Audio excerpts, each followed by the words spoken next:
The Busch Grand National Series June visit to Rougemont, North Carolina was an event many drivers would like to forget. The biggest short track wreck of the year collected 9 competitors, including then points leader Bobby Labonte. The race leaders found the going around the 3/8 mile track a bit slippery at times, but all eyes turned to who had the tires left to contest the lead in the final 100 laps. Asheville, North Carolina's Robert Presley forged to the front with 91 laps to go and pulled away, but an easy win was stymied by a late caution which bunched the field for a one-lap green flag shootout.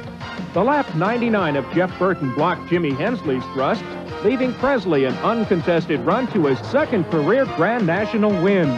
Can Presley complete the Rougemont sweep, or is it someone else's day to shine? You'll find out next live here on TNN.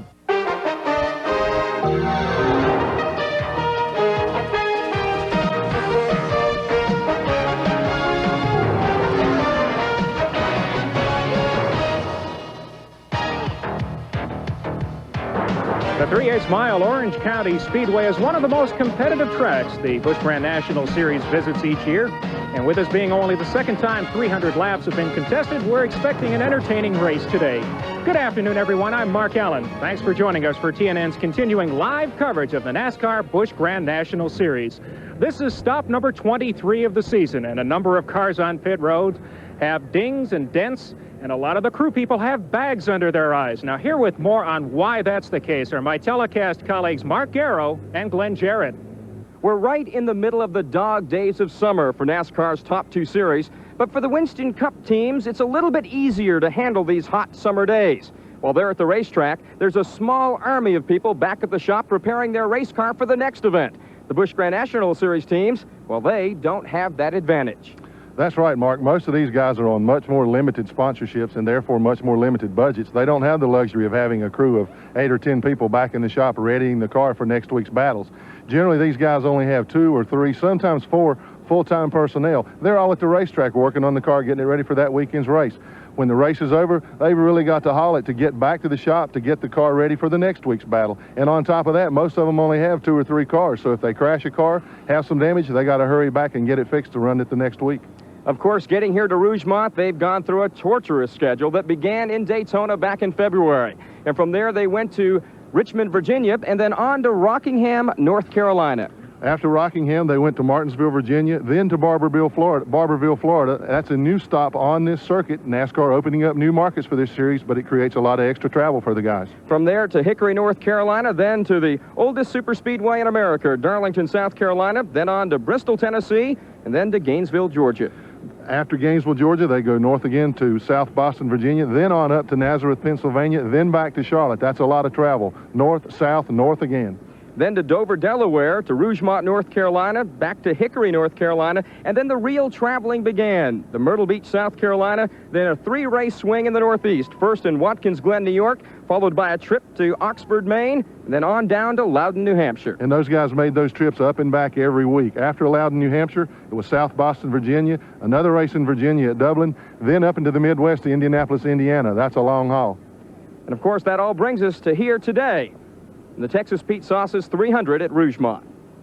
There is a notable absence from today's field. 5-time Grand National champion Jack Ingram was scheduled to make his final short track appearance before retirement. However, on the way back from Indianapolis last weekend, his crew chief's son, Robbie Ingram, was fatally injured in a traffic accident in Kentucky. He is survived by a wife and 3 children, and if you wish to make a contribution to help them with the many expenses they'll face over the years, you can do that by addressing it to the Robbie Ingram Memorial Fund, Wachovia Bank, 1 Vermont Avenue in Asheville, North Carolina, and the zip code is 28704. We'll be right back.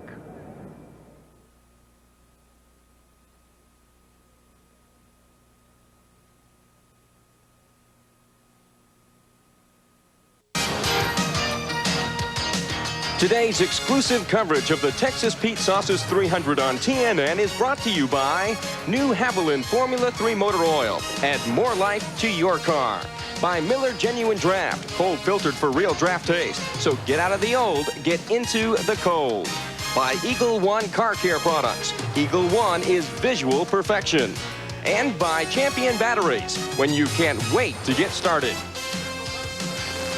This is the 23rd stop of the season, and we have our 14th different pole winner of the season. Let's bring in the fourth member of our telecast crew, Bill Hennessy, who's trackside with the man who qualified quickest for today's race. Mark, we have a very elated pole winner here, Kenny Wallace, 95.057 miles per hour. It's been a year and 4 months since you last won one of these things. Well, you know, the poles are really nice. We've had a lot of top fives this year and a lot of second places, but you know, it's nice to get the pole anytime you can. We're not too overly pumped up about it. You know, we need to get a good race in here.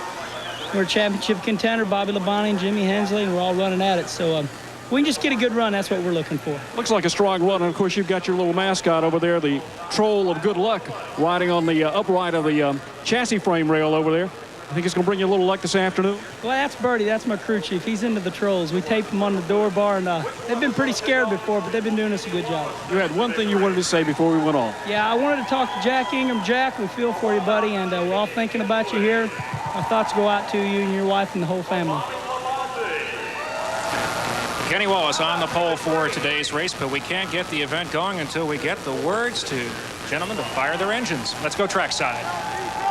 Ladies and gentlemen, to give us the command, the president of Burns Food Stores, Mr. Richard Terrell.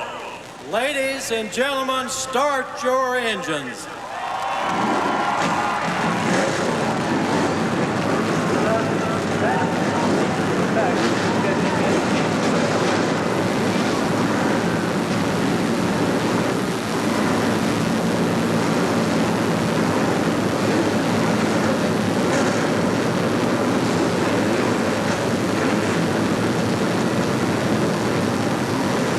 We've got a good points battle developing in the Grand National Series as we head down the stretch. Let's take a look at it in this week's Haviland Racing Updates.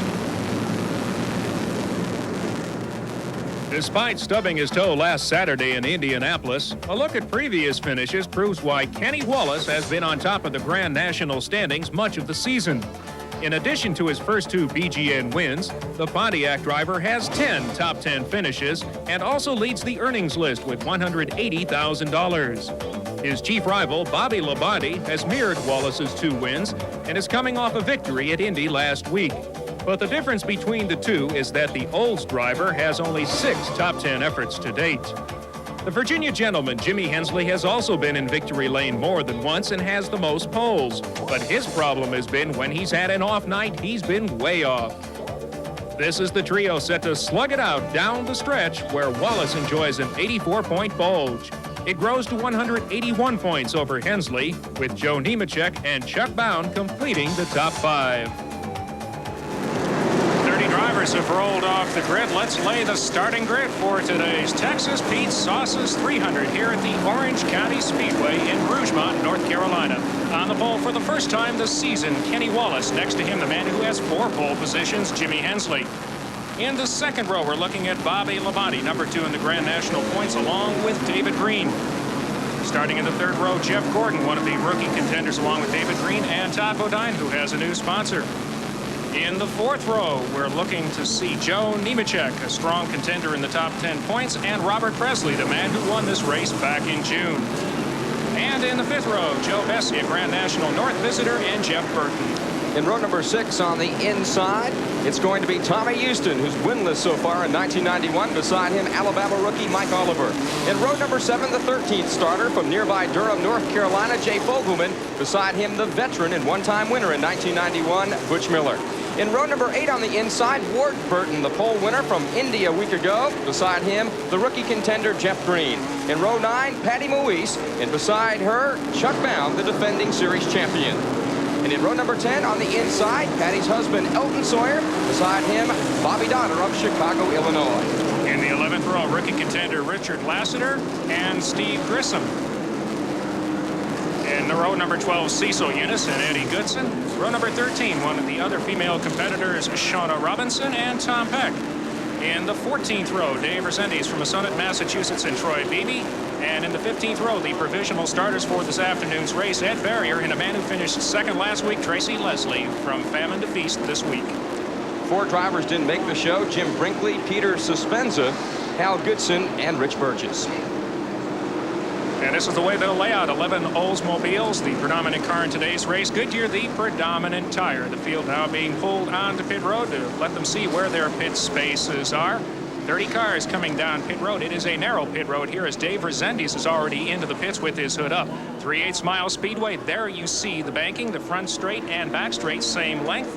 Seating capacity 8,500, and most of those seats are filled this afternoon. Temperature 86 degrees, 55% humidity. The wind slight out of the northwest, about 8 miles per hour. It's a little bit cloudy, but mostly sunshine. And Glenn, Jarrett, very hot, very high humidity.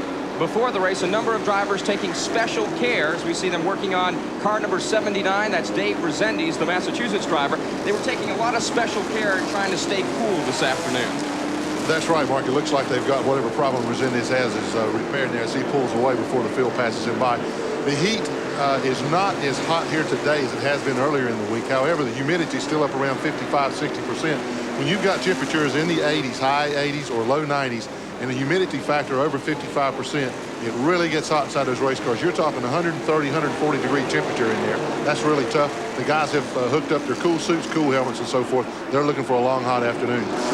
The number 1 and 2 pointsmen line up nose to tail. Kenny Wallace on the pole, Bobby Labonte right behind him, and the other man who's in the thick of that title chase, Jimmy Hensley on the outside of the front row as the safety car has pulled off the speedway. The field is in good form. The green flag is out, and we're underway for 300 laps of Grand National Racing.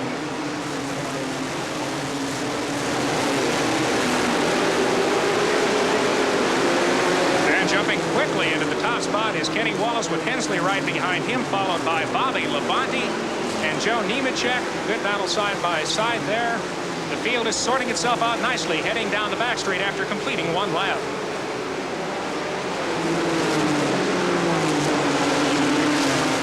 Early race report we get is a rocker arm problem on the Dave Rezendes entry. He is near the back of the field. A battle up front for the lead, and Hensley takes it. Yeah, he certainly did. He made a nice move on Wallace there, drove right up underneath him. Looks like Jimmy's car really working well down low on the racetrack. That could be a key factor here. Jimmy Hensley has led more races this season than any other driver. It's the 13th time that Oldsmobile has been at the point this year. He's been very consistent, Mark. The car, when it runs well, it always runs up front. He finds a way to forge into the lead. The early top 5 as we've completed 4 laps of action. Jimmy Hensley, the 36 of Kenny Wallace, the 44 of Bobby Labonte, the 1 of rookie contender Jeff Gordon. Right behind him, another rookie, David Green, in the 8 car.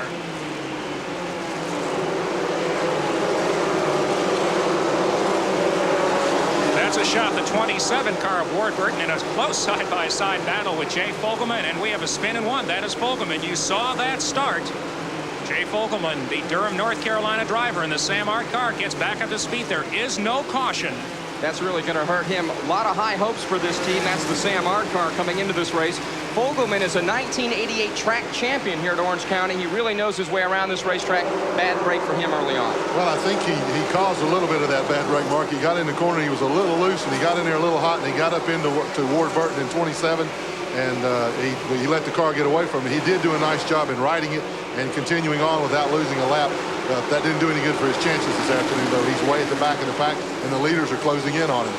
Meanwhile, back up front, Jimmy Hensley has opened a sizable lead in the 25 car over that black 36 of Kenny Wallace.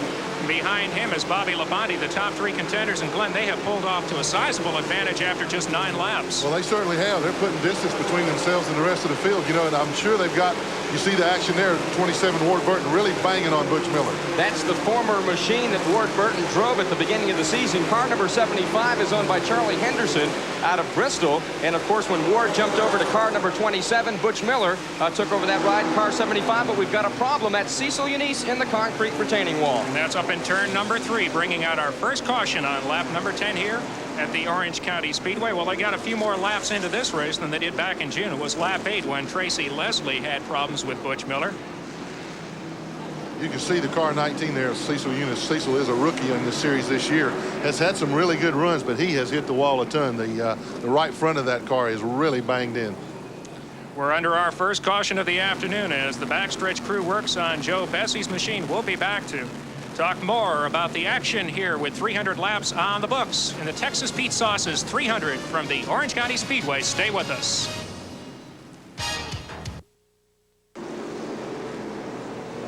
We'll be going back to racing here at the Orange County Speedway in just a moment. 15 laps are complete. The last 4 of those have been run under caution for the Cecil Eunice Wallbanger up in turn number 3. One of the cars that has already fallen down a lap early in this event is Bobby Dotter, the Chicago, Illinois driver, is sporting new colors and a sponsor in this week's race. And those colors are about as bright as they can be. Cling Free has jumped on the car last week at Indianapolis. You can't miss that car. Unfortunately for Bobby Dotter, he's had a very tough go in the last 12 races. Just 1 top 5 and 2 top 10. Let's go down quickly to Bill Hennessy, who's with the victim of that first incident. Cecil Eunice, the Blackshears, Georgia driver, started 23rd on the field. What happened out there going into turn 3, Cecil? Ed Berrier just caught me in the back, when I went down the back cutaway. Just scared me right into the wall. Looks like you took a pretty hard lick. Are you okay? Yeah, I'm fine. Busch Grand National North driver Joe Bessie was having transmission problems. That's why he dropped off the pace at the start. With the field back under green, Jimmy Hensley immediately jumps to an advantage in the 25 car with Kenny Wallace right behind him. He's followed by the 44 of Bobby Labonte. Right behind him, rookie contender David Green, and behind him in the 1 car, Jeff Gordon, another strong rookie.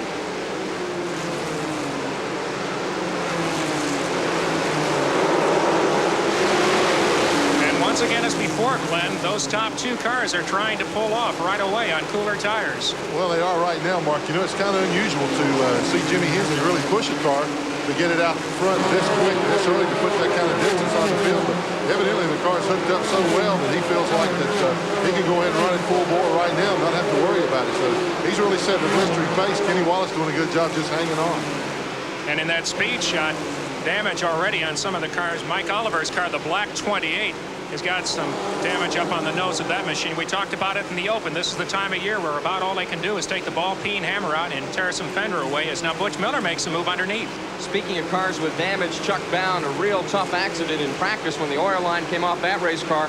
Very badly damaged. They did the best they could, Glenn, to put that car back in one piece, but certainly it's not the way they would have liked to start this race. Well, it's not, Mark, but you see Chuck right there just kind of taking his time, waiting on Oliver and Miller to get through with whatever they're going to do. Then he's going to pass them both by. The car seems to be working really well right now.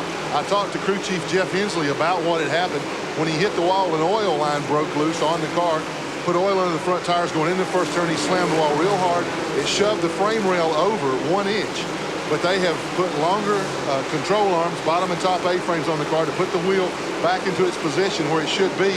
They feel like they're going to be okay. And Jeff made a comment that I thought was very appropriate. He said, if we don't run out of shims and spacers, he said, we're going to give them a run for it tonight. Jimmy Hensley continues to lead the event. He is within 200 points of Grand National points leader Kenny Wallace, who is right behind him, and they are stretching the margin. The battle for third is a good one between the 44 of Bobby Labonte and David Green. But there are 10 car lengths between the front duo and the battle for third spot. Green a victor earlier this year at Lanier, while Hensley has 2 victories on the 1991 trail.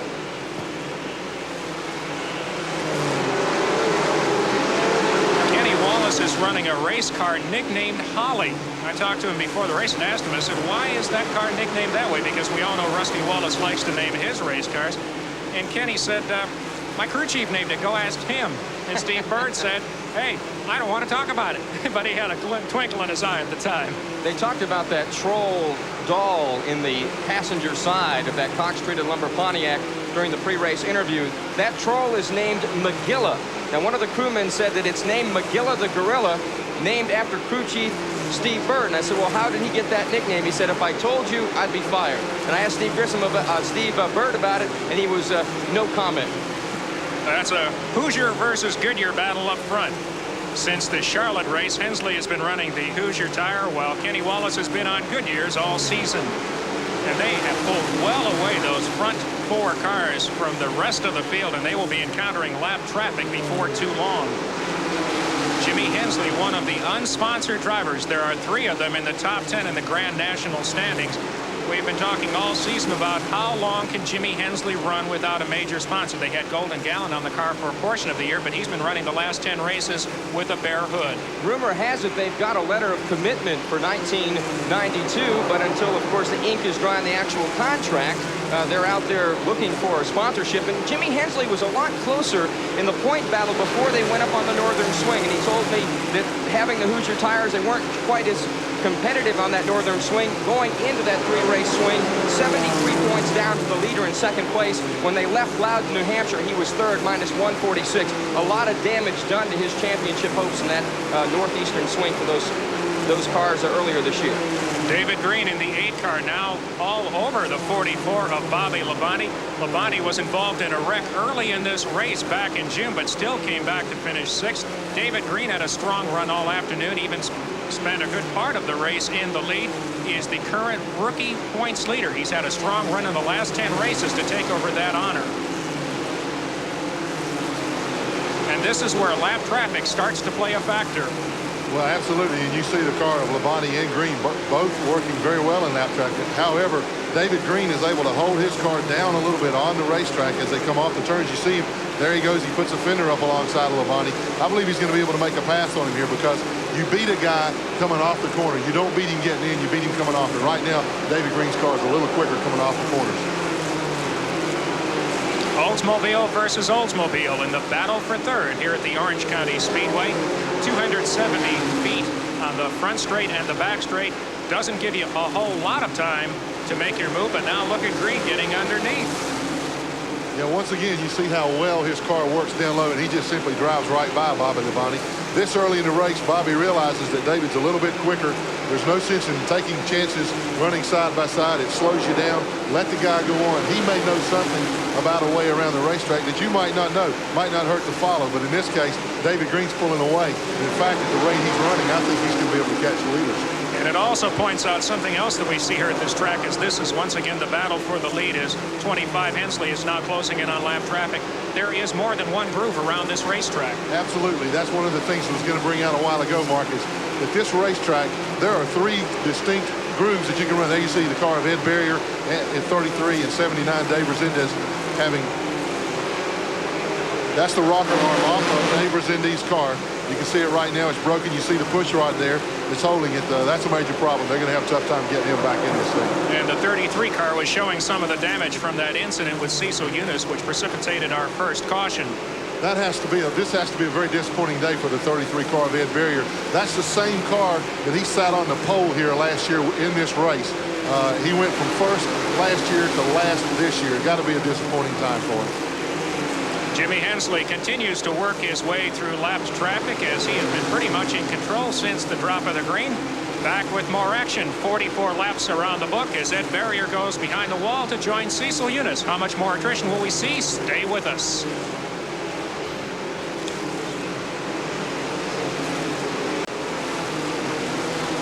After 51 laps of the Texas Pete Sauces 300, Jimmy Hensley continues to hold the top spot. He's working some heavy lap traffic now. Kenny Wallace holds on to second, but he's getting pressure from David Green in the 3rd spot.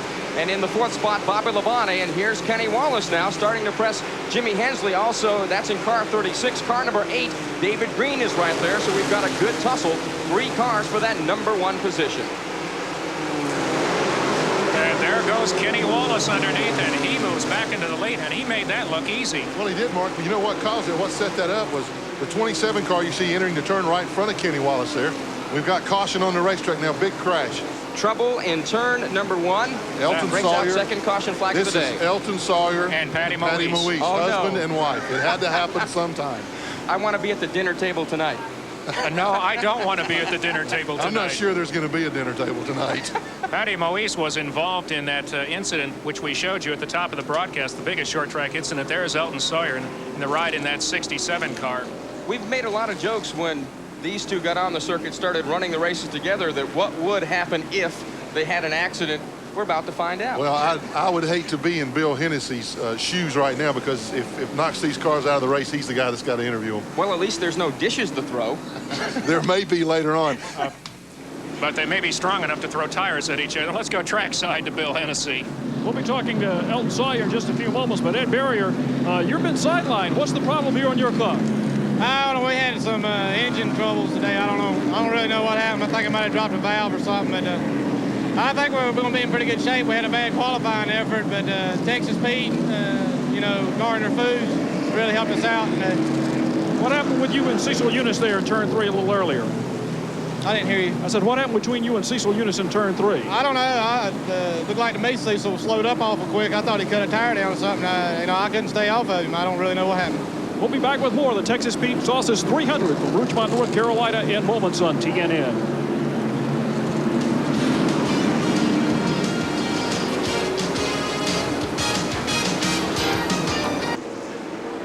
We're under caution for the second time this afternoon as you see David Green up into the second spot having an excellent run, and the other strong rookie contender for that rookie championship, Jeff Gordon, down in the 5th spot. So the rookies at this point are availing themselves quite nicely. Patty Moise is back in the Speedway, and now Elton Sawyer, her husband of less than 9 months in that 67 car, is now pulling out with considerable damage. Fortunately, the hood isn't buckled up in a spot where he can't see. Well, no, I'm wondering what the problem was that he couldn't see when he and Patty got together, because knowing male and female relationships as I do, it was Elton's fault. And a good jump by Kenny Wallace gives him a nice advantage as we go back to green flag on lap number 63. That's the lap 9 car of Troy Beebe between him and the second place 8 car of David Green. Then right behind him, Jimmy Hensley, as the field comes through turn number 4. Mark, it's kind of strange that number 9 car up, Beebe, since he got lapped under heavy traffic a while ago, he's run right with the leaders. They haven't been able to pull away from him. David Green applying some pressure to him, but not with much success at the moment as Beebe is up the track a little bit and Green moves down to the low side. Well, maybe he got following Kenny Wallace. That's how you get around this place. That's where you're supposed to be. That's right. You follow a guy that's going fast. If he passes you, he knows more than you do. Kenny Wallace, the current Grand National points leader, coming off his first failure to finish of the season last week in Indianapolis, which shored up the points a good bit. He was really starting to pull away from Bobby Labonte, Jimmy Hensley, and the rest of the field. As Hensley now reels in David Green, Troy Beebe has been dispatched for the moment. He is a lap car right behind him, the 5 of Jay Fogelman. But look at Kenny Wallace pull away. Wallace has just checked out to a new zip code on this field. There you see the 63 of Chuck Bound, badly damaged in practice, but that car's really been running strong. He's picked up 9 spots, just 62 laps into this race. Down to the inside, that's rookie Jeff Green in car number 52, banging doors with car number 79, Dave Rezendes. And let's make it 3 wide. That's Joe Nemechek in car 87. Well, that was a great move that Nemechek made there. He used the fact that, and we got a car in the wall in turn 1. It's Mike Oliver, 28. He just brushes the wall, continues going, no caution. And there's Bobby Labonte, the man who is chasing Kenny Wallace for the Grand National title. He's currently in the 4th spot. He picked up the victory last week in Indianapolis under some strange circumstances, but it was a very important win, and he talked about what that does toward vaulting him back into the title chase to catch Kenny Wallace. Well, I mean, it was, you know, he had to have some bad luck for, you know, and me to have good luck for to kind of get a little closer run at it, because it was, you know, about out of reach really if he hadn't had any bad luck. So, you know, it was really important, and our Penrose been running good all night. So, I mean, I think we were been running good. We just had our bad breaks, and that's just part of racing. You're going to have them. We might have them again. Who knows? Bobby Labonte really needed that win at Indy. He had only 1 top 10 finish in the previous 6 races, and for a while there he had quite a strain going, because after finishing 36th at Daytona, the next 14 races he finished out of the top 10 only once. Then he went into that mini slump that obviously broke out at Indy. Now there's a statistic that we'd like to show you here in just a few moments, what the point difference was between Kenny Wallace and Bobby Labonte the first time they were at this racetrack, as the work continues on the 67 of Elton Sawyer. Considerable front end damage obviously is out of any contention. He just wants to put whatever laps he can put on the speedway. But when Kenny Wallace came to this race back in June, he was 111 points behind Bobby Labonte. 9 races later, they come back here. He's up by 84 points. That's a 195-point swing. Bobby Labonte just had some terrible luck. He had a bad finish in New Hampshire, then he had a tough race at South Boston, followed up by disaster at Pulaski. Really cost him big time. There's Joe Nemechek, car number 87, and Steve Grissom, the young Gadsden, Alabama driver you just saw on the right hand of your screen, in car number 31. They're going at it pretty strong out at turn number 2. Grissom has been a very, very strong contender on the short tracks of late. this year, and he's wasting no time right now in trying to get on up there. Let's go down to the pits with Bill Hennessy now for Eldon Sawyer's car just came into the pit. Eldon looks like he got a pinhole in the radiator, but it was all caused when you and your wife had a little collision on the track. What happened out there? Well, it was really a bad deal. We just went off in the corner, and Patty was in front of me, and I don't know if her and the car in front of her touched or what, but the car got out from underneath her, and I just didn't have anywhere to go. Would you call that a no-fault collision? I couldn't hear you. What you I said, would that be a no-fault collision? Well, I don't think it was anybody's fault. There we go, Eldon Sawyer, who's out of the race now. Publicly, they say no fault, but I wonder what happens when we get home. Excellent action back in the pack to battle for 6th. The 34 car of Todd Bodine, 59. Robert Presley, 99. Jeff Burton and Chuck Bound, who started 18th with a battered and beaten race car, is right in the middle of it. Bound's car seemingly working best down on the bottom of the racetrack, and that's kind of unusual. You see him there, he loses a little traction coming off the turn, but all 4 of those cars hooked up really well. And look, Jeff Burton really tags Robert Presley, gets him out of shape, allows Chuck Bound to go back by and pull up on the bumper of Robert Presley. I'm sure that Burton's going to regret that move a little bit, cost him a spot on the racetrack. And that allows Todd Bodine to pull off ahead of that trio of action as Kenny Wallace continues to circulate up front. The 42 is Patty Moisi, subject to part of our second caution of the afternoon with her husband, Eldon Sawyer. Now the 34 car of Todd Bodine, you notice that's a different color scheme for him from what we've seen throughout much of the season. That's brand new sponsorship for the rest of 1991. Hungry Jack biscuits around the car. And we talked to Todd Bodine and asked him what that sponsorship dollars are going to allow him to do for the rest of the season. Pillsbury and Hungry Jack came on board for this year. The remainder of this year and possibly next year, and with 5 Winston Cup races. And you know, we're looking to the future. We want to grow with them. Hungry Jack Brands wants to grow into Winston Cup eventually, and that's where we're headed. So it looks good for us. And part of what's going to allow them to do is take money that's been coming out of the pocket of car owners Frank Cece and Scott Welliver and really let the sponsor help to defray some of the expenses, the tire costs, engine costs, and shop costs. That's right, Mark. And let's clarify one thing there. That's Hungry Jack biscuits, pancakes, syrup, and potatoes. It says that on the rear deck lid of that car. It may be the longest message on the rear deck lid of any machine out there this afternoon.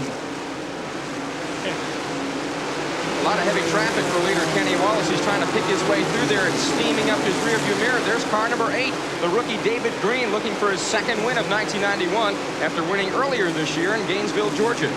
Green putting a lot of pressure on the leader Kenny Wallace right now. That number 8 car, even when Bobby Hamilton drove that car last year, it ran extremely well here, and he's really giving it a ride this afternoon. And will it be family help? Because in the 52 car right in front is Jeff Green, the younger brother of David Green, who's got that ride for a good part of the rest of the season now. Jeff Green went to high school with Mike Waltrip out there in Owensboro, Kentucky. Both the Greens hailing from there, but Jeff trading maybe test scores or maybe answers during tests with Mike Waltrip at some point. And David Green driving well beyond his rookie status in the series. Glenn, you've been impressed with him all season. Well, I have, Mark. I think he's a very capable performer, very talented. He's behind the wheel of a good race car. They've had some bad luck. They've created a little bit of their own bad luck with a little bit of inexperience. But as the season has gone on, this team has gotten stronger and stronger and stronger. And one of the things you see him handling himself really well in traffic right now. One of the things that's impressed me most about him is how he handles himself on super speedways.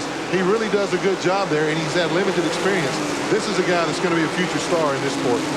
Black is the car color to have up front as Kenny Wallace leads David Green. We're approaching 1/3 of the way into the Texas Pete Sauces 300. Stay with us.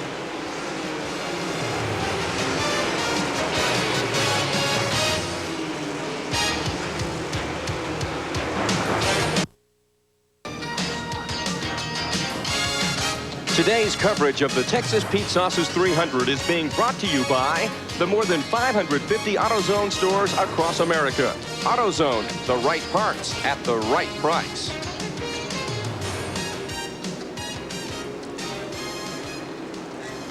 The field is circulating under caution at 35 miles an hour because of an incident over in turn 3 just a few moments ago as we've completed 1/3 of the event. That's Chuck Bound in the 63 car. The action will be back in the pack to the left portion of your screen, Glenn. Well, you saw Robert Presley get out of shape there. Might have gotten together with car number 31, Steve Grissom. You see Presley sliding up the racetrack. In that heavy traffic, you see all the cars. Shona Robinson in 77 getting into Tommy Houston, 72 Tracy Leslie sliding through there. Watch again as you see Presley. No, he just loses it. Grissom never touched him. Looks like maybe a tire went down or something because the car just went right. Remember, you see Tommy Houston take evasive action, get clobbered by Shona Robinson.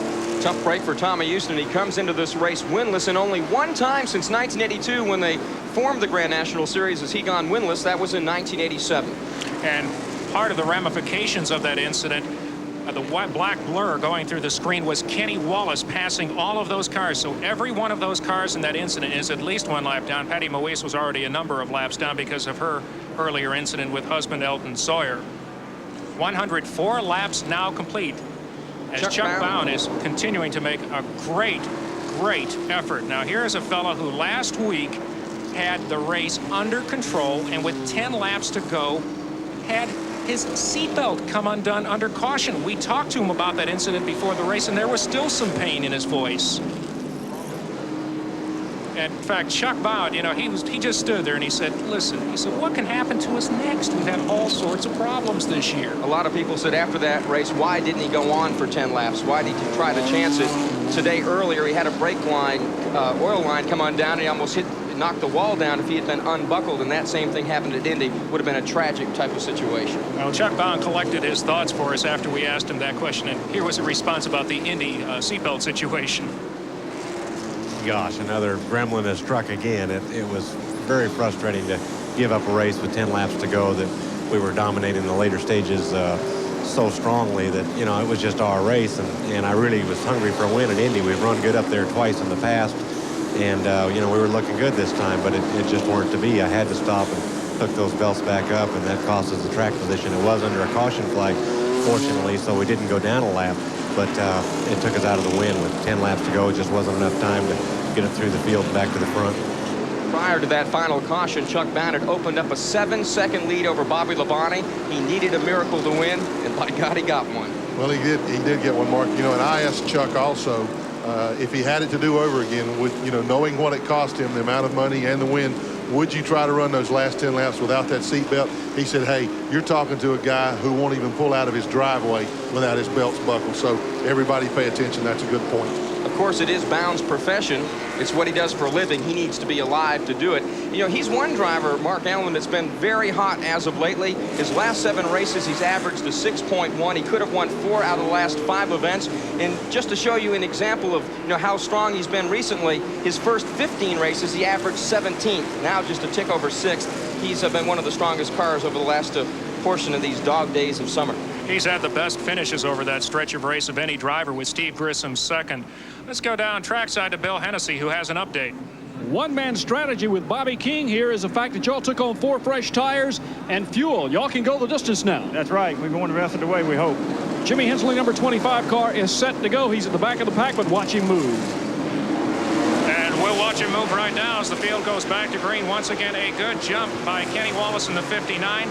Robert Presley trying to get back in the lead lap. The 8 car, David Green, sitting back in the 2nd spot as the field heads through the backstretch already into turn number 3. Robert Presley is really going to be working to get back on the lead lap. Between him and Chuck Bound, they've sort of been flip-flopping victories back here at Rougemont. They're the only 2 guys to win in the last 4 events. Well, that's right, Mark. And, you know, before that incident happened involving Presley that spun him out, put him a lap down, his car was running about the same speed as the leader, Kenny Wallace.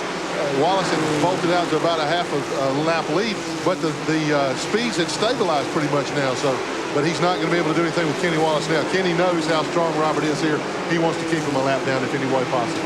The next challenge for Presley will be to keep David Green behind him, but you see Green already has the preferred line down low. Absolutely, and that's the line that David Green loves around this racetrack. If you can keep a car handling low down here, you can really make up some time, because obviously it's the shortest way around this racetrack, and this is one place that David Green really likes. The 44 of Bobby Labonte is right behind, followed by Jeff Gordon, and Chuck Bound is right up in that pack. That is going to be a battle for the 4th position very soon.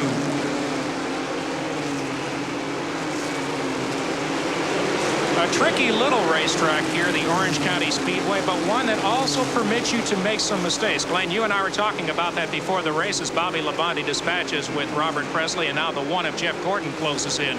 Well, Mark, look, you can see right now you can run 3 wide here. You saw Chuck Bound make a great move. Look how low he is down on the racetrack, still getting traction. That's what Orange County Speedway enables you to do. The turns are so wide that you've got plenty of room. I have seen at times 4 cars abreast in these turns here, and none of them really give up any speed. Once they come off those turns, it really seems like things narrow out. But by the turns being so quick and you're able to stick so low, there's a lot of room for error. You can go in low. If the car gets squirted, you've got plenty of room to catch the car as it goes up the racetrack. And if we had to vote right now for the Miller pit crew of the race, it would have to go to Jeff Hensley and the crew. An hour and a half before qualifying is when Chuck Bound had that oil line come loose, and Mark Garrow, they had a lot of work to do to get that car ready, even to just get out and put a lap on the clock. They certainly did. They had to replace the rear end. That's Jeff Gordon, the car 19-year-old driver of car number 1. Bound's crew replaced the rear end, the whole right front chassis suspension effort. We should give honorable mention. Steve Bird, the crew chief for Kenny Wallace, climbed underneath Bound's car to help out. And 2 or 3 guys from Jimmy Hensley's Don Beverly team, they also climbed underneath the car, and they apparently did something right because Chuck Bound has moved from 18th. He's now battling for 4th. And he's going to take that position from Jeff Gordon. Again, Chuck has that preferred lower line, and he's going to be able to make this pass. I tell you what, that is one of the most amazing jobs of car repair that I have ever seen in all my years of racing, because that thing took a lick. They replaced the entire rear end under the car.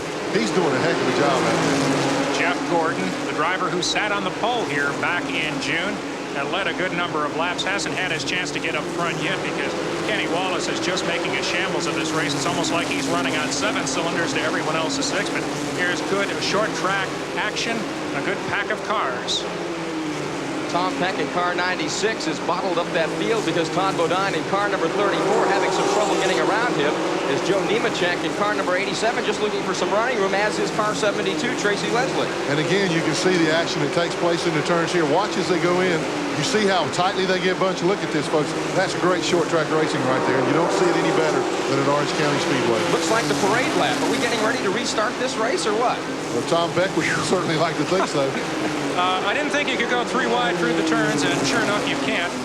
People had to fall back in line there. That's dangerous moments of racing as Leslie is under the 34 car of Todd Bodine. Tracy Leslie is down a lap.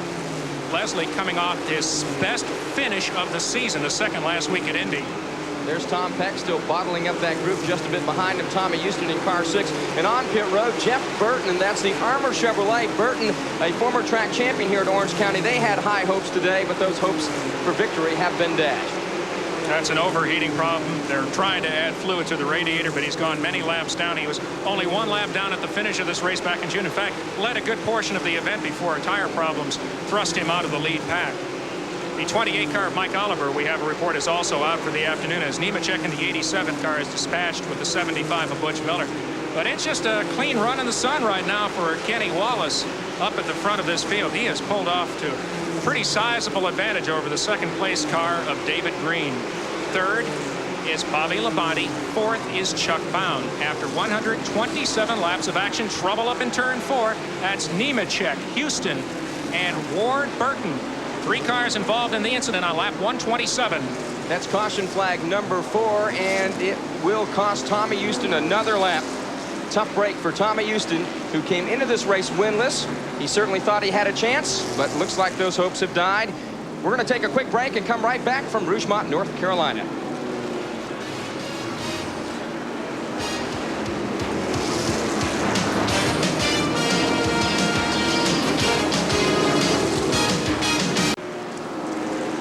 Once upon a time in 1988, they ran this race when it was 150 laps without caution. We have just undergone our 4th caution. In fact, in the midst of it right now for an incident up in turns 3 and 4. That's fluid from another car up in turns 1 and 2, Tom Peck, which we'll talk about in just a second. Glenn Jarrett, here's a replay. Well, you see the cars again bunching up as they go in the corner. Joe Nemechek got a little sideways. Tom Peck had a problem, had to get out of the gas. Nemechek tried to miss him. He turned sideways. Another car tagged him. The other 2 cars spin just for evasive action. You see Nemechek bounce back into number 27 of Ward Burton. Kenny Wallace, the leader, is coming up on that, so fortunately everybody got down and out of the way before he got there, but it did put those guys another lap down. There's Tom Peck, the McConnellsburg, Pennsylvania driver. That team running unsponsored, he's never been out of the top 10 in 2.5 years, but things have been tight for them. They've been working on an all-volunteer basis. He told me before this race, this was the 6th race on the same motor. And when you start stretching those kinds of things and oil lines and whatnot, eventually you're going to have some sort of a problem. Well, eventually you will with the internal parts of the engine, Mark. Your rods, your rod bearings, I'm sure they're freshening the engine up, but those things do wear out, and you have to replace them when you're on a limited budget like Tom is. It's tough to do it as often as you'd like. As the field forms for the restart, some housekeeping business. 99 Jeff Burton is out for the day. Those engine problems were terminal. And in efforts to keep the field safe on pit road, Troy Beebe was black flagged for exiting the pits too quickly. He was called back in and given a 15-second penalty. We're back under green on lap 134 here in the Texas Pete Sauces 300. Tommy Houston in car 6. He's now on the tail end of being 2 laps down. He'll try to stay out in front of Kenny Wallace long enough to get another caution flag, perhaps, and that'll catch up one of the 2 laps that he lost. Well, Mark, Houston has on fresh tires. He's up on tires after that spin, and he got a good jump on Wallace there. But so far today, nobody's been able to stay ahead of Kenny Wallace for very long, and I don't think that Tommy Houston will be either. This is really a good break for the rest of the field because Wallace has gotten excellent restarts and has been able to pull away from the field, and other folks have had to use up their tires. The 59 car of Robert Presley, you see a bit loose there. Nice driving by Chuck Bound to keep from getting into the back of him. Of course, Robert Presley is down 1 lap, and he's got some fresher tires on, so he's trying to get up there and catch car number 36 so he can get back on the tail end of the lead lap. Right. Presley took on tires that time, and you see Kenny Wallace now putting that lap back on Tommy Houston in car number 6. Wallace in the black 36 has virtually been unbeatable here this afternoon, but Presley is right behind Kenny Wallace there, and Presley did take on tires. They did make a chassis adjustment, it looked like. I saw crew chief Ricky Pearson raise the hood. Car seems to be a little loose there after the restart, but he's pretty strong right now. 4 tires on the 59 car of Robert Presley. Sheer mathematics tells you that if you have 4 tires that are more than 100 laps fresher than the race leader, you're going to be able to catch him. And he's done just that. Boy, look at him go there, Mark. He's right down on the apron of the racetrack. Again, these wide turns here enable the guy to drive a car down there and make it stick. And Tommy Houston's doing a nice job of keeping Kenny Wallace occupied. It seems like he's keeping him pinched to the bottom of the racetrack, and that's really working those right side tires for Kenny Wallace. I'm sure he doesn't want to be working them that hard. No, and where Kenny Wallace is, you see Houston get a little high there, but where Wallace had been working well was the middle and the upper part of the racetrack. When he was out of lap traffic, he was higher up on the racetrack. This is not his groove, and you see Robert Presley come underneath him. Presley's going to get a lap back. Wallace is going to have no choice but to let him go. Presley, the June winner at Rougemont, gets his lap back on circuit number 143. Let's remember that could be a factor near the end of this afternoon's race, and now it's Presley side by side with the 6 of Tommy Houston. Also back in the pack in that same group of cars, you see car number 8 and Chuck Bound and car number 63. Again, Robert Presley in 59 has now passed everybody up in front of him. He sure would like to see a caution flag right now. There's the second place battle. Car number 8 and car number 63. Chuck Bound with a battered car has battled all the way from 18th to 3rd. He's very much in contention for his 4th win of the season. Mark, I'm going to go out on a limb a little bit. Chuck Bound will be leading this race before too awfully long. Jeff Hensley told me before the race, they brought that car down here, practiced it. They ran consistent laps, same lap speed within a 1/10 of a second for 150 consecutive laps. That's almost unheard of. That's why they brought that car here. It looks like the crash is not really hurting that badly. We're 12 laps back under green. The field has sorted itself out nicely. We're approaching halfway in the Texas Pete Sauces 300. Kenny Wallace has yet to pit, as does David Green and Chuck Bound. But we've got some cars with fresher tires that are working their way back to the front. Stay with us. More action continues in a moment. After most restarts, Kenny Wallace has been able to pull away, but the battle for the lead now has been joined by 8 David Green and 63 Chuck Bound as they go through turn 2. You see the cars exiting turn 2 there and going down the backstretch. Again, Chuck Bound, Kenny Wallace in 36, David Green in 8, and Chuck Bound in 63. Chuck has come from 18th place, done a tremendous job with a battered race car, but in all of his efforts and everybody else, nobody has been able to wrest that lead from Kenny Wallace. I wonder, as I mentioned before, Steve Bird helped the Hensley Racing crew put together Chuck Bound's car after the practice crash. Wonder if Steve Bird wonders if he didn't too good of a job back there on the rear end of that race car. Well, you might think that, Mark, but they never second-guess themselves for helping somebody else out, because next week it may be Steve Bird that needs the help. Maybe one of the most famous expressions in the sport besides "that's racing" is "what goes around comes around," and they may need to break down the road. I've always thought, though, that if you're in a battle for the championship or win with the team, if they have a problem, you should go over and pat them on the shoulder and, as sincere as you can be, say, "I'm sorry about that," and leave it at that. But these guys do pitch in all the time and help each other. Now, this is the one, Jeff Gordon, along with the lap car of Tracy Leslie. Right behind him is a 31 of Steve Grissom. Those cars are 6th and 7th on the Speedway. Jeff Gordon, the pole sitter, his first career Grand National pole came at this track. And Glenn, for some reason, this Speedway seems to be one of those places where a lot of people pick up that first career pole position. Well, it is, Mark, and again, one of the reasons for that is because of the turn speed that you run here.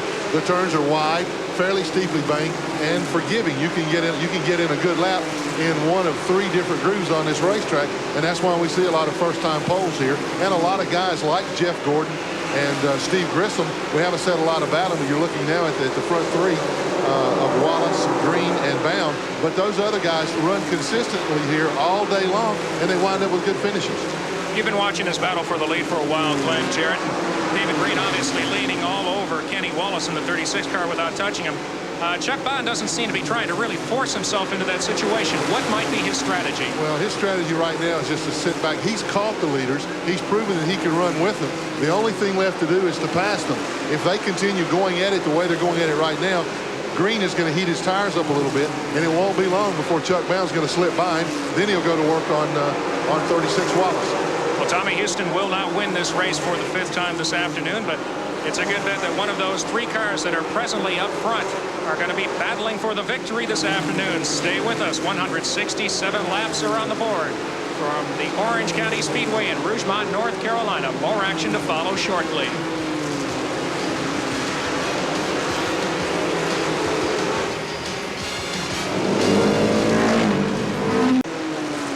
Mid-race, Kenny Wallace was the leader. He had exchanged the top spot with Jimmy Hensley once, just 4 cautions, with attrition fairly high in this 300-lap event. But you can throw all of that out now as the Red Rocket, the Nescafe Classic Pontiac of Chuck Bound, all the way from 18th place, is now taken over the lead within the last lap, and that is clearly the story of the race. These 8 drivers will be watching the event from the sidelines the rest of the afternoon. Mike Oliver, Eddie Goodson, Elton Sawyer, Ed Barrier, Cecil Eunice, Joe Bessie, Tom Peck, and Jeff Burton are done for the afternoon. But look at Chuck Bound begin to extend the margin over Kenny Wallace in 2nd place. He made the pass look fairly easy, Glenn. We had been talking, he was patient. Did he change that strategy? No, he just waited until finally he caught David Green on the outside of the track, passed him for 2nd. Then only 2 laps later, he pulled up, and you could see immediately that he was beating Kenny Wallace off the corners. And like I said earlier, that's where you beat a guy. If you're faster than he is coming off, you're going to get by him. He waited until the right time. He got under and simply drove by him. Wallace, we got trouble right now in turn number 4. Jeff Gordon in car number 1 has spun around, made no contact with another car or the wall, rights himself, and continues on, no caution flag. Chuck Bound got by, so Jeff Gordon, who had a very strong run, the rookie from Pittsboro, Indiana, goes down 1 lap in that Carolina Ford dealer's Ford Thunderbird. Tough break for him. He really was getting around this racetrack strongly. He was in 6th position at the time, as we'll look at it once again, battling for 5th with Bobby Labonte. He just simply turned the car too low down on the racetrack for the speed he was running. The back end came out from under him. The car's probably a little loose at this point in the race. He did a tremendous job of spinning the car around and losing no more time than he did. Car number 27 is Ward Burton, the pole winner from India a week ago. Had a strong run for most of that race, then tried to knock the wall down twice and took himself out of contention in that 12th Big 8 Buick. Now, we've mentioned several times in this broadcast the problems that our race leader Chuck Bound had earlier today. He had an oil line come loose in practice, and our cameras were rolling at the time. And you can see top of the screen, that smoke is Chuck Bound in the wall. Grinding up the front and the back end of the race car, severe damage, and you can see there the hood buckled on the right side, and a lot of the damage to that right side you couldn't see, and a lot of the damage, Glenn, was stuff you couldn't see. And that, you see what they're holding now, that's the oil line that blew loose and caused the crash. When the oil line blew loose, it dumped oil right under the front tires. And these are aircraft fittings. These are very hard lines to break. The teams check over all of these parts before the race. Those are one of those little 510 detail things that you have to do, because something like that can put you out of a race before you ever even get in it. In this case, Chuck Bound's crew. Before the race, I talked with Jeff Hensley. I interrupted him for just a second. I didn't want to take much of his time because he was pretty busy. And he said, I'm flat worn out. He said, I've been at this for the better part of an hour and 20 minutes. It's hot out there. They didn't have one of those plastic canopies that some of the crews have over their pit spaces there. He said, I'm a tired man. Well, I bet if we went down and talked to him right now, he's not feeling any tiredness, any fatigue at all. He's excited. Paddy Moise just hooked Chuck Bound. Moise down 4 or 5 laps, just about spun the leader. Well, I don't think it was, obviously it wasn't anything intentional, Mark. Right. She just got a little bit out of shape and almost got into it. What about using rear view mirrors for lap traffic? That's always one of the things that NASCAR mentions in the driver meeting, Glenn. But what about the position of the sun here and the ability of a driver to gauge where someone behind them and overtaking them it really is? Well, you really have to keep a close watch on things. And Paddy Moise and I last night after the Star Catcher deal. And we've got smoke coming from underneath the 36 car, second place machine of Kenny Wallace. And this could have major ramifications in the Grand National standings if this is a serious problem. Remember, a week ago he lost 89 points, and he came into this race only 84 up on Bobby Labonte. So we'll see how that plays out the rest of this race. 189 laps into the Texas Pete Sauces 300. We'll be back with more from Rougemont, North Carolina, live on TNN Sports.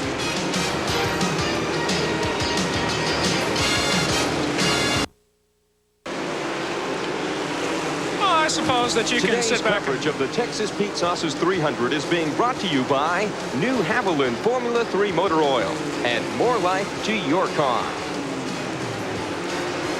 I suppose that you can relax a little bit when your car is in the lead by about 2.5 seconds over the second place car of now David Green, the third place car of Jimmy Hensley. The ongoing story of this race, and even in the Grand National standings, is the smoke billowing out from under Kenny Wallace's fourth place machine. The black 36 on the right side of your screen. Glenn Jarrett, you've been watching for it. Well, he continues to lose speed, obviously, and he's losing that's got to be some kind of oil smoke. He has yet to get the black flag. Of course, being the points leader, he probably won't get the black flag until it's definite. No, he just has got the black flag. Okay. It's about to come out for the very first time. It is. They're going to wave it right now. And he is now pulling on to pit road. Kenny Wallace, the Grand National points leader, gives up the lead lap. And a number of potential points to Kenny Wallace and Bobby Labonte comes to a stop. This has been a real seesaw battle for the championship. First, Kenny Wallace, then Bobby Labonte took the lead. Wallace took it away 3 races ago in Loudon, New Hampshire. And with this problem, with Bobby Labonte still running strong on the racetrack, but in danger of going a lap down to Chuck Bound, Kenny Wallace in danger of losing perhaps the point lead, or getting very close to losing the point lead after this race, as Chuck Bound in car 63 puts a lap on Bobby Labonte, and Bound coming out, and there in front of him is Kenny Wallace. Trying to keep from going 2 laps down as the Nescafe Classic Pontiac driver, the number 63 machine, Chuck Bound, who has been on a tear lately, and who says himself, hey, a lot of people wrote me out of the Grand National title chase about mid-season. We're not giving up. We're just beginning to get things together. And by golly, if that isn't the case, as the smoke continues to pour out from underneath the 36 car. Chuck Bound following behind him, hoping that, of course, he doesn't drop down something or lose an oil line or blow a motor, depending on where that smoke is coming from on the Kenny Wallace machine. Well, if indeed that is oil or something coming out of the car, it's gonna make Bound a little bit loose. Let's go down to the pits now for a report on that car from Bill Hennessy.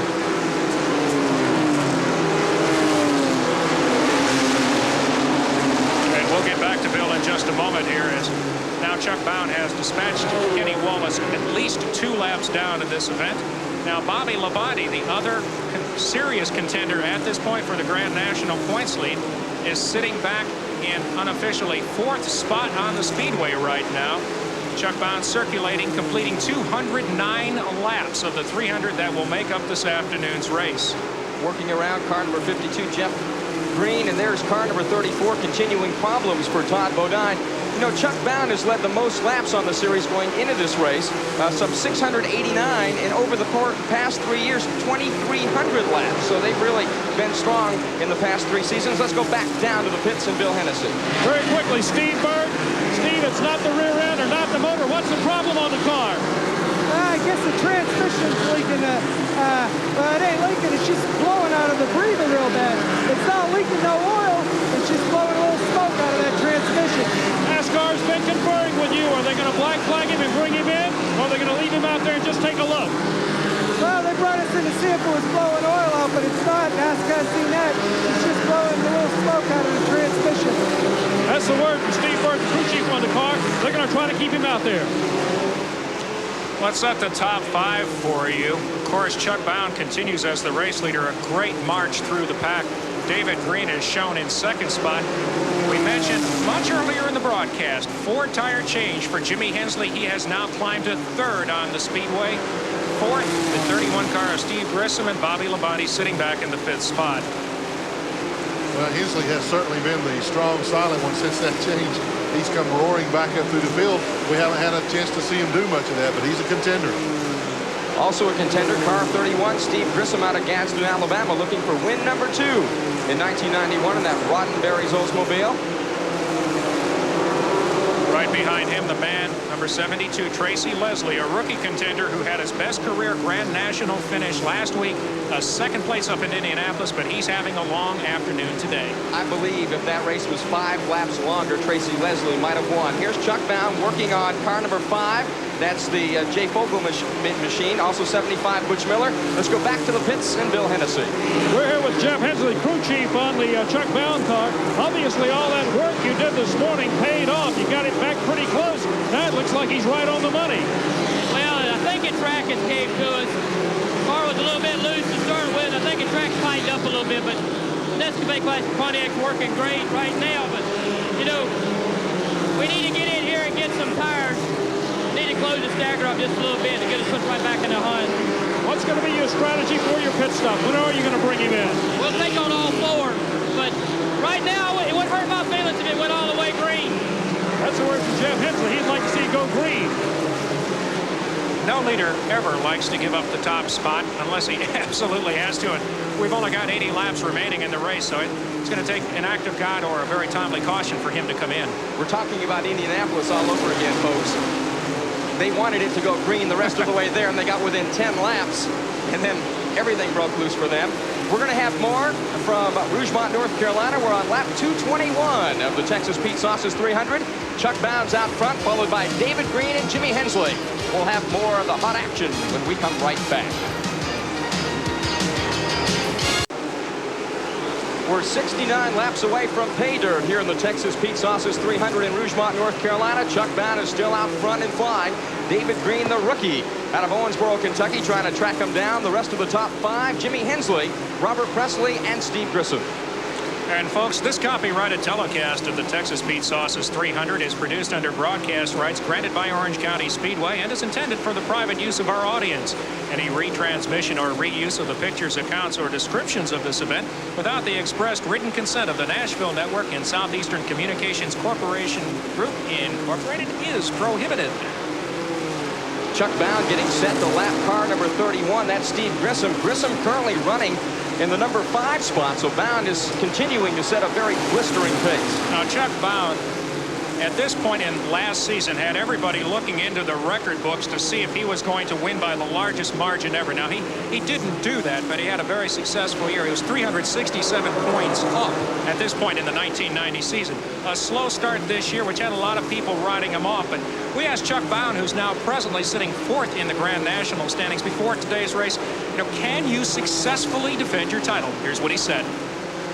Well, you know, the odds are not in my favor, but I think that I realistically still have a chance. Each and every race right now is very important. There's 9 left. I'm about 230 behind the leader, but I was over 300 behind the leader before last week, and I didn't even win the race, but we did salvage a 4th place finish. So, you know, we're 4th or 5th in the standings right now. We're not that far out of 3rd. Kenny Wallace still has a bit of an edge on the entire field, but you know, just one race, it's a terrible finish for him and a victory for us, and they can see us in the rearview mirror with the point standings. So, you know, I'm not a betting man. If I were, I wouldn't bet on myself, but we're going to try. We're going to try to win all 9 of these final events and try to get up there and put the heat on them. And one point in the season. Bound was down by 412 points. He came into this race minus 229, making up 189 points in the last 7 races. If you average that out over the final 9, could be nip and tuck heading for the finale in Martinsville, Virginia. If you're just joining our broadcast, the early portions of this event were dominated by, first of all, Jimmy Hensley, then Kenny Wallace. Now, Hensley is moving smartly through the field up into the 2nd spot. And the question that we're starting to watch is, with 4 fresher tires on his car, which he took approximately on lap 50, if he can catch our race leader, Chuck Bound. We'll be putting a stopwatch on them in just a moment.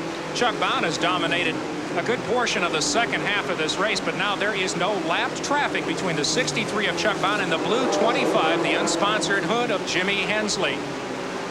Well, you see Hensley moving through turns 1 and 2 there, Mark.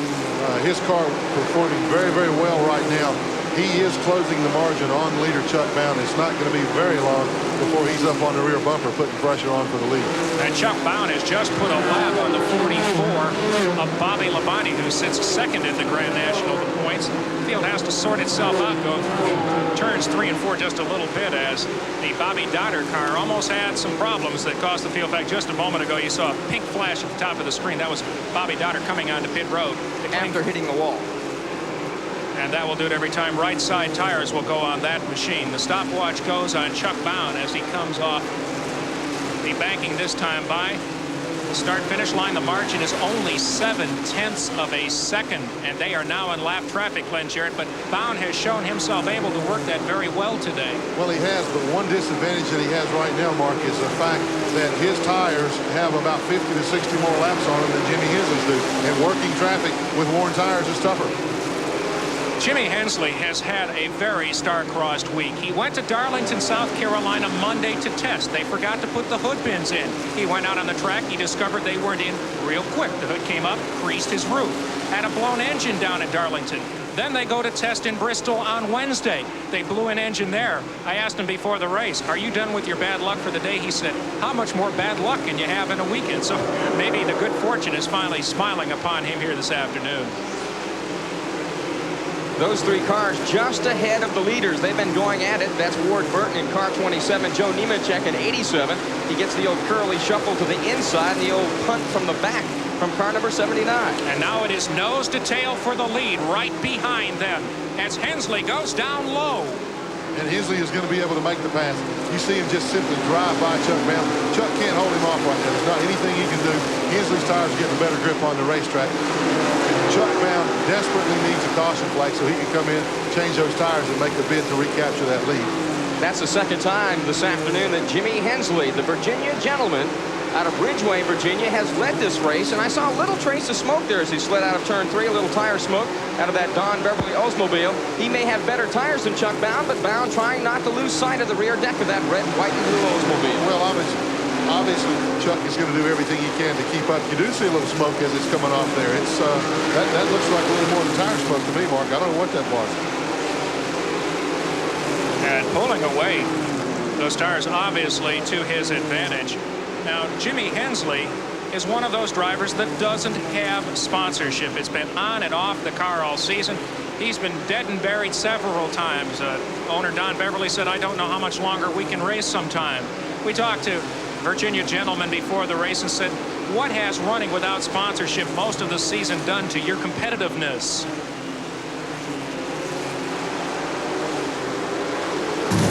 We're real happy with the progress we made this year over last year. As far as some of the short track, we've really been competitive, and that's what we want to be. And I think we're in a good spot. Other than just needs a little more money right now. Well, the ever-optimistic Jimmy Hensley doesn't even really address the issue of money. He says, listen, we've made improvements. Is that the way a driver, Glenn Jarrett, has to think optimistically to really keep his crew up? Well, when you're a driver of the caliber of Jimmy Hensley, you've got a team that's as good as that team is. You have to take that outlook, Mark, because if the driver gets down, it filters right on down through the rest of the crew. Jimmy tries to keep the spirits up. He knows that he's capable of going out and winning as long as they keep that car under him. They're just going to go out and do the best they can from race to race. Jimmy Hensley is after his third victory of the 1991 campaign. He continues to pull away from Chuck Bown as we have only 42 laps remaining here in the Orange County Speedway in the Texas Pete Sauces 300. Stay with us.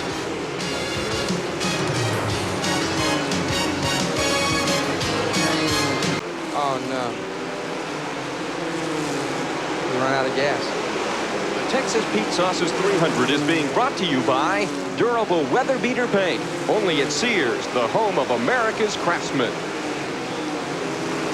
Chuck Bown will need a miracle now after just having made a stop on pit road. He's gone a lap down to Jimmy Hensley. Hensley's last victory came in June at the Hickory Motor Speedway. He was on Goodyear tires that day. He's on Hoosier this afternoon. And that's the story of the event to this moment, as Hensley absolutely has this field covered. He is working by the fifth place car. Moments ago, the 59 of Robert Presley. There are less and less cars on the lead lap. Chuck Bown looked like they added gasoline blend, and perhaps the lack of practice from that crash didn't allow them to get an idea what their fuel mileage was going to be, and that cost them. Well, I think you're right, Mark, because Jeff Hensley plainly said he wanted to see it go all the way, so he was certain at that time that they could make it on fuel. Obviously, they could not. It's a tough break. It doesn't take anything away from the job those guys did, though. He's still running in fourth position after that pit stop. Tremendous effort on behalf of that team today. It should come as no surprise that Jimmy Hensley is not only competitive today here, but leading. He finished second back in June in this event, and if it hadn't been for a lapped car between him and then race leader Robert Presley and that one-lap green flag shootout to decide the issue, he might have been able to catch that event as well. He had a fourth place last year, but before that, really not that much luck. A pair of 14th place finishes and a 24th in the three previous races prior to the last two here at Rougemont, North Carolina. So apparently getting better every time. A fourth, a second, so first sort of falls in line. Now, Bobby Labonte had a very strong first half of the race in the 44 car. Underneath him is the 77 of Dave Resendiz, which has had trouble right from the get-go. But Labonte has steadily fallen back since the halfway point in this race and is one of those many cars that are a lap down. We show unofficially only 3 cars on the lead lap. Car number 8 apparently has had the same problem as Chuck Bown. Shauna Robinson spins car number 77, and that's at the exit of turn number 2. She's trying to get the car turned around. There is no caution yet. No caution. I don't think there's going to be a caution where she is.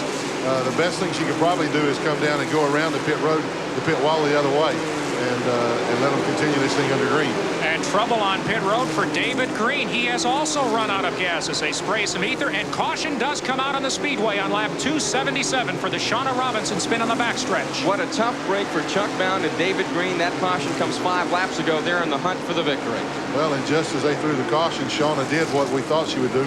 Pull the car back down at the entrance of pit road, turn it around with no incident. But NASCAR saw the car sitting there and in the manner of safety had to throw the flag. Real tough break for David Green. You see him trying to get that car refired.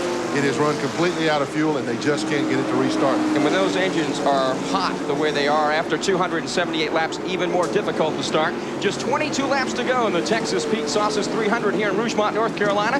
When we come back, we'll take you to the checkered flag.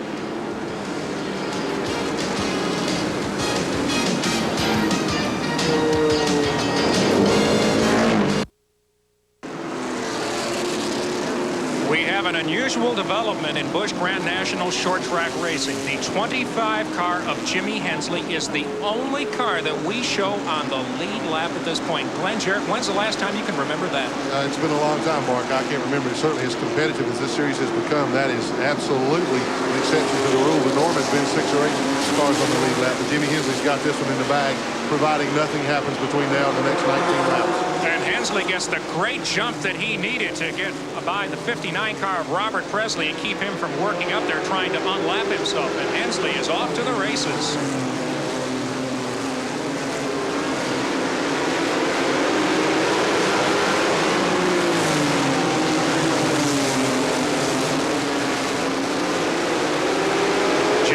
The Virginia gentleman, 2 previous victories this season. He leads in number of pole positions, one with 4. He sits 3rd in the Grand National points, and he stands to gain some significant ground because of the problems that Kenny Wallace has had.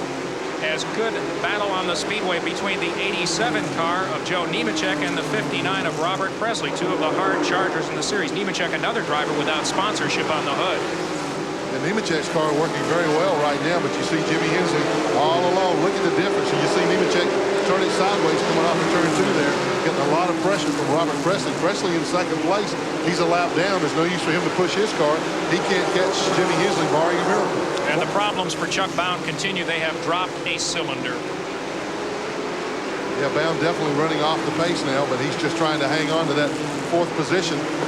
He should be the last car in that lap that he's in, so he may be able to hang on to the 4th position. There's just 13 laps to go in this race. Jimmy Hensley has been losing points to leader Kenny Wallace and Bobby Labonte by little drips and drabs. Well, perhaps he'll stem the flow and stem the bleeding with a victory today. Certainly will move him right back in the thick of things. And maybe just as important as the points, Glenn Jarrett, is the fact it just gives them momentum, gives them a boost of confidence, because this will be his 3rd victory of the year. Well, another thing it gives him is about $7,500 to $8,000 for winning this race to get him to the next race at Bristol.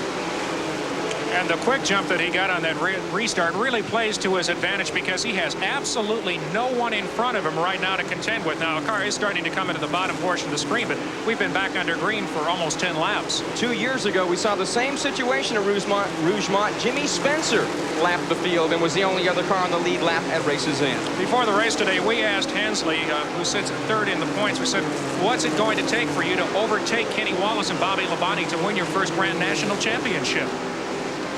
Running real good right now. Like I say, we look like when they have trouble, I have trouble. It's a thing. I think coming down here at the end, who can get by with the least amount of trouble, and maybe 1 to 3. You know, some of the guys in the back's coming in and gaining on us too. So, like Chuck, he's been running real good lately. So, you know, can't really count him out of this picture either. So it's going to be interesting coming down to the final races, and hopefully we can get things turned around while we get some of our luck back and finish some races. Hensley's crew chief, by very nature, is not a man who smiles a whole lot on the track, but he has to have a big grin on his face, and he's trackside with Bill Hennessy. King, you've got a lap on the field. You got to feel great going after win number 3. The strategy played right in your hands. 4 tires and fuel early. And looks like our luck gonna change today. I hope we still got a few laps to go, but we had bad luck all week. Well, their luck is changing. And he doesn't really want to say a whole lot. Crews are, by nature, a trifle superstitious, aren't they, Glenn? Absolutely, Mark. The one thing that they don't want to do is to count this victory before it happens. You're taking a look at Robert Presley right there. Still a fine showing for him to come home in 2nd. Jimmy Hensley, car 25. The only car in front of him on the racetrack right now is the 6th of Tommy Houston. And Jimmy has such a lead over the field that he's not really in any big hurry to put that lap on Houston. He's content to ride right where he is, take no chances on getting together, making contact with another car. And this isn't the margin between 1st and 2nd on the lead lap. We're talking about a lap and a quarter between our race leader, Jimmy Hensley, and 2nd place, the 59 car of Robert Presley, who won this race back in June. 2 laps to go for Jimmy Hensley. Hoosiers taking it on the chin many times this year, but they delivered a blow at Hickory. This could be their 2nd victory of 1991 with a very convincing win for Jimmy Hensley. He's coming down to the stripe. Be 1 lap to go as he gets the white flag. Jimmy Hensley, who's run a large portion of this season without sponsorship. The whole Don Beverly racing team hasn't given up. Their efforts will pay off this afternoon as the Ridgeway, Virginia driver comes through turn 4 for the last time and takes the checkered flag in the Texas Pete Sauces 300. 2nd place will go to that car, Robert Presley. The Oldsmobile comes to the checkered flag as we have a spin up in turn number 4. That is Jay Fogelman bringing the race to an eventful conclusion after Jimmy Hensley tried to make it a boring show. Butch Miller finished in 3rd. He also on Hoosier tires. Chuck Bound coming home 4th. So good day for Hoosier tires. They put it to the big guy from Ohio, Goodyear Tires, as they win the Texas Pete Sauces 300 here in Rougemont, North Carolina. Jimmy Hensley with his 3rd win of 1991 will start to collect his thoughts in victory lane. We'll come back and talk to him as we continue from Rougemont, North Carolina and the Orange County Speedway.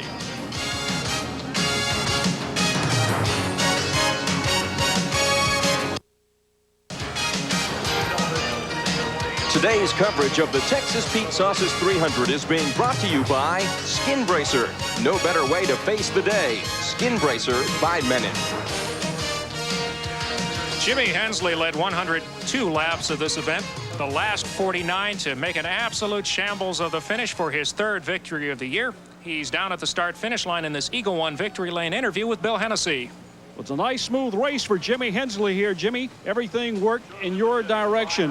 When a driver has to come in early and take on 4 tires and take on fuel, he's really got to question, is this the good move? How did it come through with you?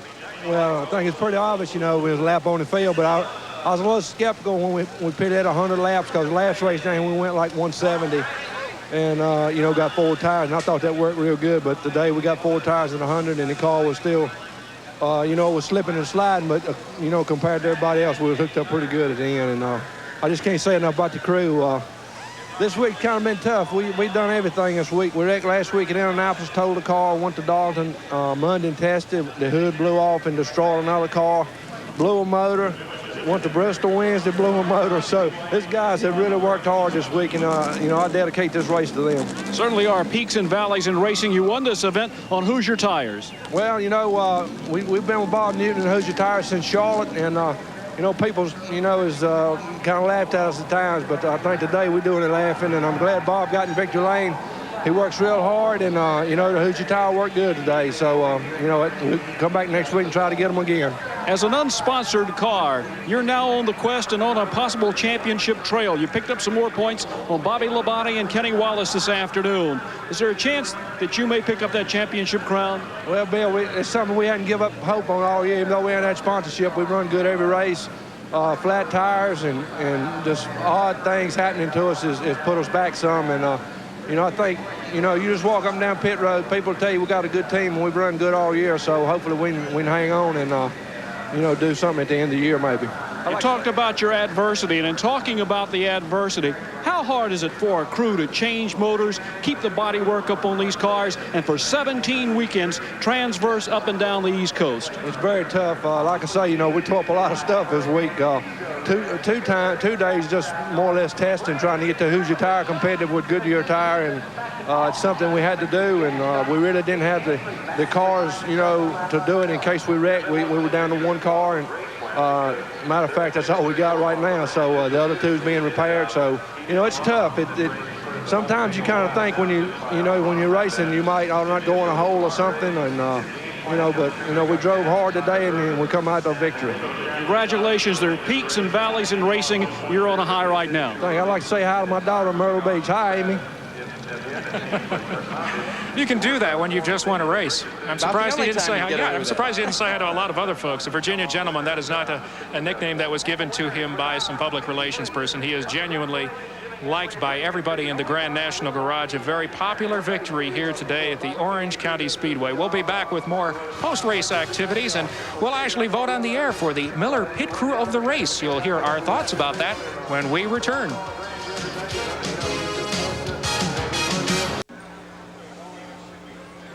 Jimmy Hensley is the winner here this afternoon under beautifully sunny skies in Rougemont, North Carolina. Folks, just a reminder here that the announcers on this telecast are selected and compensated by Southeastern Communications Group Incorporated.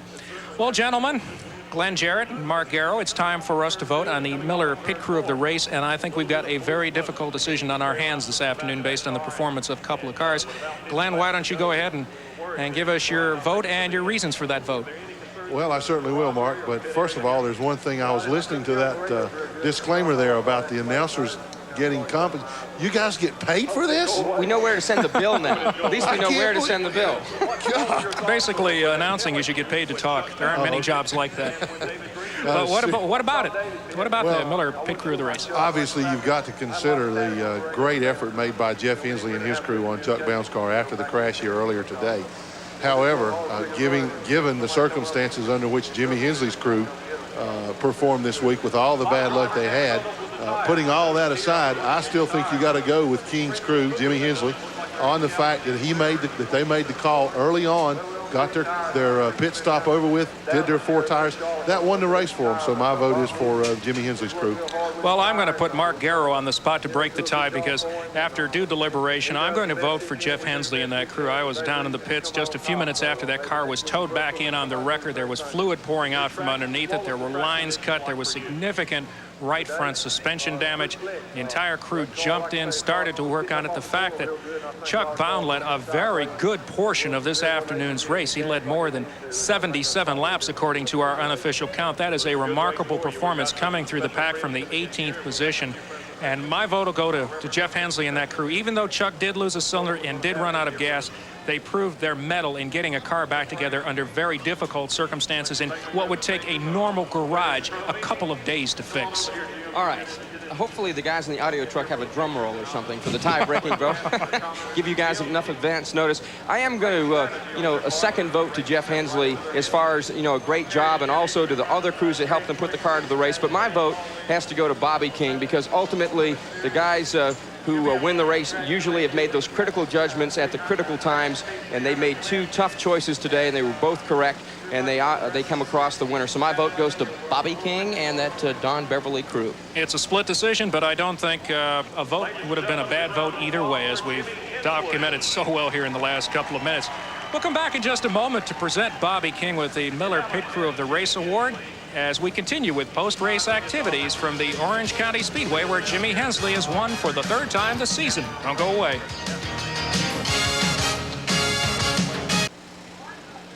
Welcome back live to Rougemont, North Carolina, in the Orange County Speedway. A lot less hectic than it was just a few moments ago, as we saw thrilling, I think I said that right, thrilling 300-lap race here with Jimmy Hensley coming home the winner. And to accept now the Miller Genuine Draft Pit Crew of the Race Award, let's go down to Bill Hennessy with the winner, Bobby King. Fellows, I didn't have the opportunity to cast a vote, but I would have cast mine for Bobby King. The reasons being is this: it's very seldom that any driver and crew chief get to go to victory lane. Races are run week after week across the United States and around the world, but very few drivers have the opportunity to take a checkered flag, and oftentimes the guys behind the scene are the unsung heroes. And for Bobby King, we want to congratulate you on making the type of a decision that you made to bring him in early, put the fuel in the car, get the 4 tires on, and get him a lap up on the field at the end when everybody else started falling by the wayside. So the Miller Genuine Draft Pit Crew Award goes to you and your crew from everyone at the TNN family. Well, we thank you a lot, and I want to thank Don Beverly. He hung with us all year. We didn't have a sponsor. He put the money up, and we appreciate Hoosiers helping us. We had a good tie here today, and also Oldsmobile. I mean, if it hadn't been for them three, we wouldn't be here today. Well, it's a long way to go in the rest of the season, but looks like you guys may be in contention to win that championship. Oh, we ain't giving up. I mean, we had bad luck all last week. We went tested twice and had bad luck at both tracks, but we bounced back. We'll be back Bristol. We run good at every race. Congratulations to Bobby King. We've got Eldon Sawyer and Patty Moe standing by, fellas. We'll find out what's happening in the family feud. Well, we knew it had to happen eventually. Two very competitive drivers running in the same series, that someday, some way, they were going to come together. And early on this afternoon, they did. On lap 56, Patty Moise and her newlywed husband, Eldon Sawyer, crashed on the speedway. We heard Eldon's comments. There was a lot of race noise before he was attempting to get his car back in the speedway, but our enterprising Bill Hennessy has caught up with the two of them, and he's ready to get the version of maybe the battling Bickersons, Bill? Well, it could be that. I really don't know. Both of them are smiling.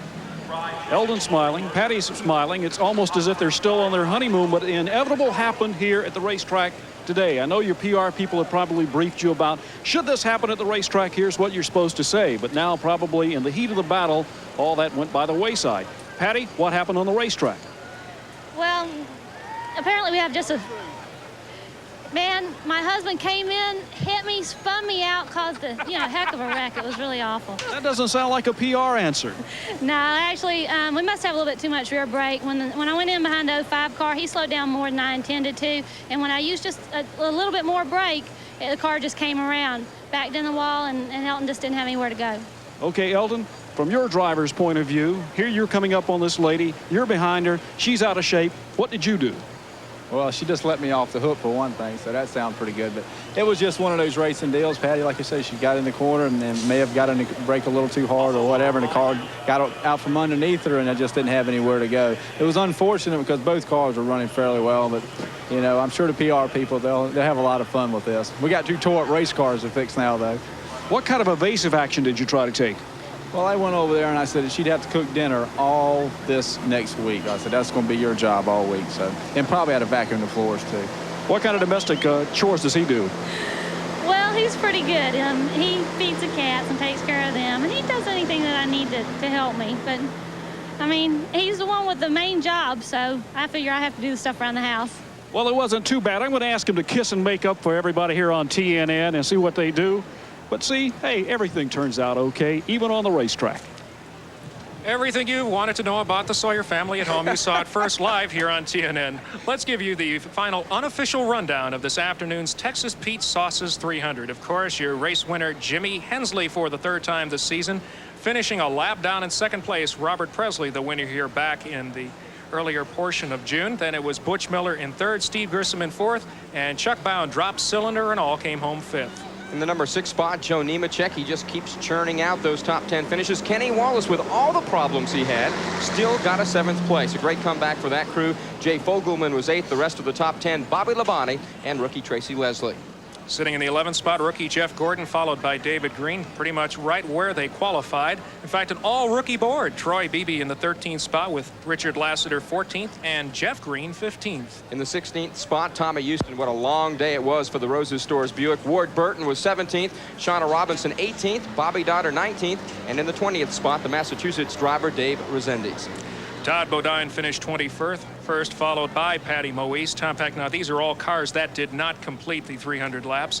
Tom Peck in the 23rd spot, then Jeff Burton and rookie Mike Oliver in the 25th place. The rest of the field, Eddie Goodson, Elton Sawyer, Ed Barrier, Cecil Eunice, and the northern driver Joe Bessie from Maine. Now in the Grand National standings, we've done some unofficial computations here in the booth, and Jimmy Hensley picks up 34 points on Kenny Wallace, who's the leader, so his margin is now cut down to approximately 164 points. Now, with Wallace finishing ahead of Bobby Labonte, he picks up an additional 8 points, so the margin is now 92 as the Happy Crew has the sponsors' hats, the sponsors' banners, the obligatory photographs at the start-finish line, the victory lane here at Orange County Speedway. With the problems that he had, Kenny Wallace has to be so ever thankful to leave here with another top 10 and another gain in the point standings. Well, I think you're right, Mark. He certainly does feel fortunate. One guy that's not feeling fortunate right now, and we've kind of overlooked a little bit, that's David Green. He never got out of the top 3 all day long. He ran out of gas at the end of the race. Hang in there, David. It'll get better. That's the story from Orange County Speedway. My thanks to Bill Hennessy trackside, to Glenn Jarrett and Mark Arrow. This is Mark Allen. We hope you enjoyed stop number 23 of the Busch Grand National Series. We'll see you again soon.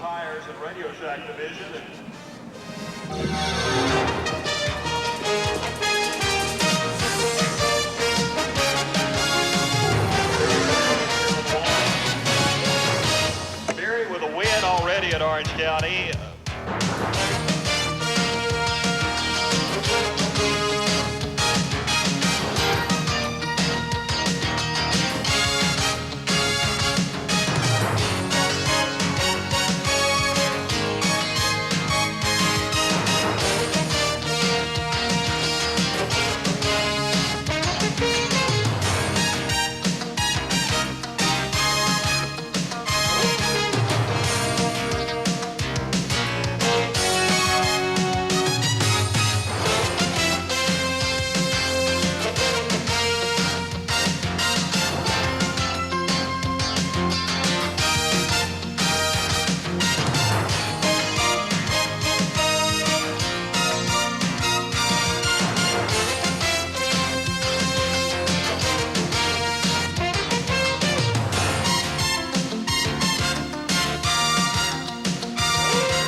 Today's coverage of the Texas Pete Sauces 300 has been brought to you by new Haviland Formula 3 motor oil. Add more life to your car.